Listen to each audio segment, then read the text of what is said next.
بسم اللہ الرحمن الرحیم۔ السلام علیکم ناظرین کرام، آپ سب کو معلوم ہے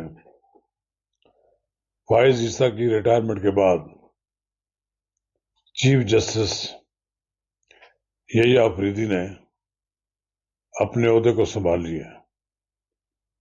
اب یہ منصب سنبھالنے کے بعد سب سے پہلے انہوں نے یہ کام کیا ہے،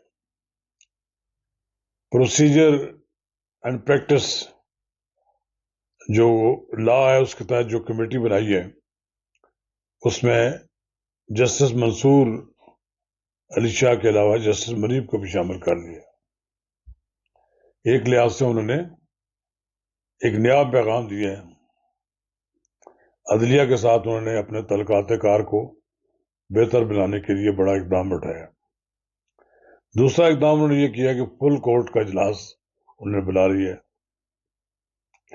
عدلیہ میں ایک نیا ماحول ہوگا۔ اب دیکھتے ہیں وہ عدلیہ میں ٹینشن، سیاسی وابستگی بنیاد پر تقسیم اور گروپنگ کو ختم کرنا چاہتے ہیں۔ ناظرین کرام، قبل اس کے ہم آگے بڑھیں، اگر آپ نے میرا یوٹیوب چینل نواز رضا کے ساتھ اب تک سبسکرائب نہیں کیا تو براہ کرم فوری طور پر سبسکرائب کریں، لائک کریں اور اب آپ کے ساتھ شیئر کریں، اور آئیکن کا بٹن دبانا نہ بھولیے کہ جب ویڈیو لوڈ ہو تو سب سے پہلے آپ کو اطلاع ملے۔ ناظرین کرام، پاکستان میں یوٹیوبرز نے ایک ایسی تباہی مچا رکھی ہے کہ چیف جسٹس کی ریٹائرمنٹ جوں جوں قریب آ رہی تھی اس کے خلاف پروپیگنڈا شروع کر دیا گیا۔ فائز عیسیٰ جا رہے تھے تو تب بھی لوگ کر رہے تھے، اب وہ چلے گئے ہیں، لیکن پی ٹی آئی کے وہ لوگ جو یہ سمجھتے ہیں کہ جسٹس فائز عیسیٰ نے انہیں کوئی ریلیف نہیں دیا، انہوں نے ان کے خلاف ٹرولنگ شروع کر رکھی ہے۔ طرح طرح کے ان کے خلاف الزامات عائد کیے جاتے ہیں، ان کے کارٹون بنائے جا رہے ہیں۔ یہ ججوں کی تضحیک اور ججوں کی توہین کا جو سلسلہ ہے، یہ پاکستان میں ہی دیکھا گیا ہے۔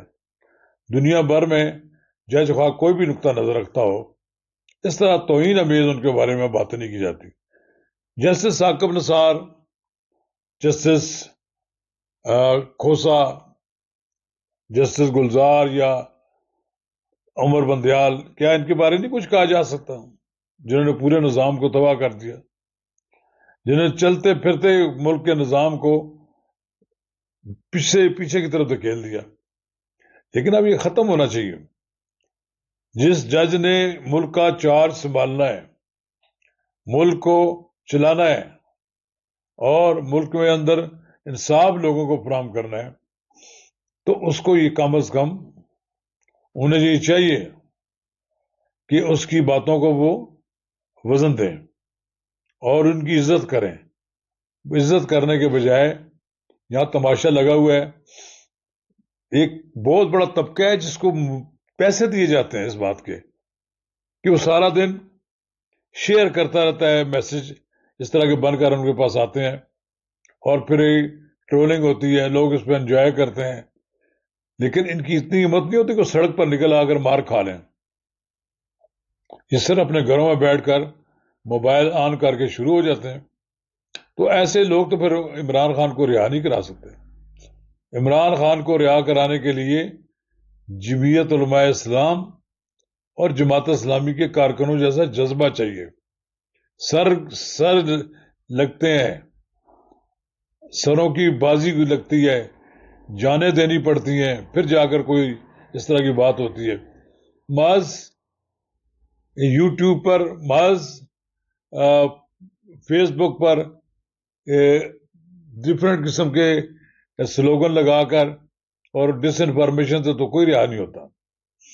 عمران خان سخت ناراض ہیں اپنی پارٹی کی سو کالڈ لیڈرشپ سے کہ جن کو کوئی وہ اپنے پاس بٹھانے کے لیے تیار نہ ہو، لیکن ان وکیلوں کی مجبوریوں کی وجہ سے انہوں نے ان کو قیادت دی۔ لیکن وہ قیادت کے تو اہل نہیں ہے، وہ وکیل ہی ہو سکتے ہیں، اچھے وکیل بھی ہو سکتے ہیں، کیس لڑ سکتے ہیں، لیکن پارٹی چلانے والا آدمی وہی ہو سکتا ہے جس نے نیچے سے ترقی کر کے کیڈر کیا ہو۔ اس کیڈر سے آیا ہو. اب ان کے پاس آ گئی لیڈرشپ، جو لوگ اسمبلی میں پہنچ گئے ہیں، تو وہ ایک لحاظ سے تو انہوں نے ویلیڈیٹ کر دیا 47 کی حکومت کو. ہر جگہ پر اس کے ساتھ وہ اس کو ویلیڈیٹ کرتے آ رہے ہیں، پھر نعرے بھی لگاتے ہیں، پھر اس کے خلاف ڈفرینٹ قسم کے واقعات صورتحال بھی پیدا کرتے ہیں. لیکن الٹیمیٹلی تو تسلیم کر لیا. ان کا قائد باہر نہیں آیا. دیکھیں ان کا قائد جو ہے جیل میں ہے. صرف خوش فہمیوں سے اتنی بات آدمی آتا. ان کی جماعت کے لوگ ڈی چوک میں جانے کے بجائے اگر اپنے شہروں میں نکل آئیں، 10 15 ہزار 20 ہزار آدمی لوگ نکل آئیں تو حکومت مفلوج ہو جاتی ہے. لیکن ایسا ہے کہ ایم این ایز کی بھی دلچسپی نہیں ہے کہ وہ اتنے لوگ کو موٹیویٹ کر کے باہر لائیں، اور نہ ہی جو لیڈرشپ ہے. اب مجھے لگتا ہے کہ علیمہ خان اور عظمہ خان خود میدان میں آئیں گے اور وہ اپنے بھائی کی رہائی کے لیے جدوجہد کریں گے. بشرا بی بی رہا ہو کر تو چلی گئی انیکسی میں، وہاں پشاور میں. انہیں شاید خطرہ تھا کہ پھر انہیں کوئی گرفتار کر لے گا، لیکن میرا خیال ہے کہ ان کی گرفتاری کا کوئی امکان نہیں ہے، اس لیے کہ ان کی رہائی ایک گڈ کہہ سکتے ہیں خیر سگالی کے جذبے کے طور پر رہائی ہوئی ہے. ان کے لیے اسٹیبلشمنٹ اور حکومت کی جانب سے کوئی پازیٹیو رویہ اختیار کیا گیا ہے. ان کی مزید کسی مقدمے میں گرفتاری نہیں کی گئی. 9 ماہ ان کے لیے کافی ہے. بڑی غیر سیاسی خاتون تھی، انہوں نے بڑی ہمت کا مظاہرہ کیا. اب ہمیں اس کو بھی اپریشیٹ کرنا چاہیے، ٹوٹی نہیں. عمران خان کو البتہ توڑنے کے لیے ان کی قریبی عزیزوں کو جب وہ جیل بھیجا جاتا ہے تو اس کا یقیناً ان پر ریئیکشن ہوتا ہے. اور میرا خیال ہے کہ عمران خان صاحب کے لیے بھی یہ امتحان تھا. ان کی دونوں بہنوں باہر آ گئی ہیں اور آپ دیکھیں گے گریجولی وہ پی ٹی آئی کی قیادت اپنے ہاتھ میں لے لیں گی. ان کا فیصلہ ویٹو ہوا کرے گا، جو وہ کہیں گی وہی عمل درآمد کرنا پڑے گا. یہاں پر تو یہ ہے کہ پی ٹی آئی کے وکلاء کے اندر لڑائی ہے. انہوں نے وہ ہمارے سابق وزیر اطلاعات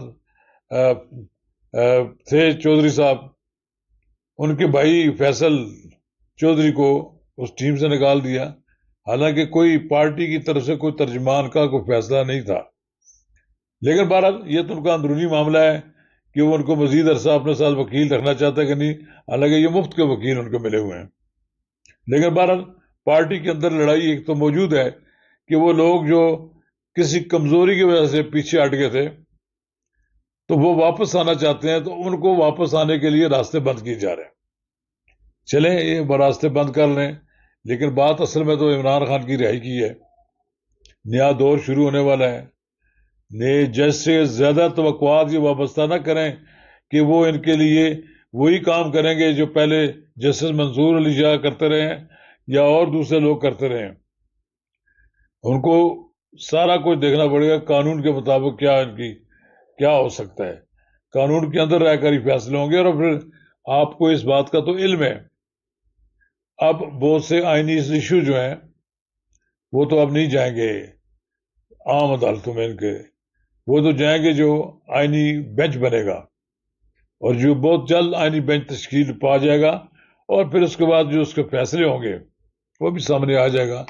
بہرحال ایک بات بڑی کلیئر ہے کہ پارٹی کی موجودہ قیادت کو آہستہ آہستہ ہٹایا دیا جائے گا.